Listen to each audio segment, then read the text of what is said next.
Optimiser son optimisme. Une des premières recherches qui a été organisée en psychologie positive a été d'essayer de comprendre à quoi ça servait d'être heureux. Et pour ce faire, on est allé trouver des gens qui vivaient exactement de la même façon, qui mangeaient la même chose, qui respiraient le même air, qui avaient le même métier, qui vivaient dans les mêmes conditions, qui avaient le même nombre d'enfants, c'est-à-dire pas du tout, c'était plus simple. Et pour trouver une population comme celle-ci que l'on pouvait comparer, on est allé voir des sœurs, des bonnes sœurs. Et on leur a demandé de ressortir des lettres qu'elles ont écrites juste avant de prononcer leurs vœux.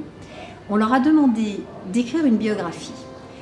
Et dans cette biographie, il y avait un certain vocabulaire qui était utilisé. On a donné ces lettres à des sémanticiens en leur demandant de repérer tous les termes optimistes des phrases qui avaient été écrites. Donc certaines décrivaient leur enfance en disant « j'ai grandi dans une ferme avec un frère, une sœur, j'habitais à tel endroit ». Alors que d'autres disaient « j'ai eu la chance de découvrir la foi, j'ai eu la chance d'habiter dans tel endroit, j'ai vécu une enfance formidable avec mon frère ou avec ma sœur ». Et en comparant la quantité de termes optimistes et joyeux dans ces courriers, on est parvenu à se rendre compte que celles qui en contenaient le plus étaient des lettres qui avaient été écrites par des femmes qui ont vécu plus longtemps que les autres. L'optimisme conserve. L'optimisme offre une espérance de vie jusqu'à 7 ans supérieure au pessimiste.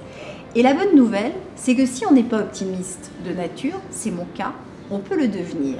Et on peut se prendre la main dans le sac quand soit on doute de l'avenir, soit on doute de ses capacités, soit lorsque l'on réussit quelque chose, on ne s'attribue pas la victoire en pensant que c'est parce que l'examinateur était sympa. Non, c'est parce que j'ai bien travaillé.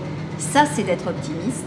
Et de faire ça, de pratiquer ça, permet de vivre plus longtemps et d'aller moins souvent chez le médecin.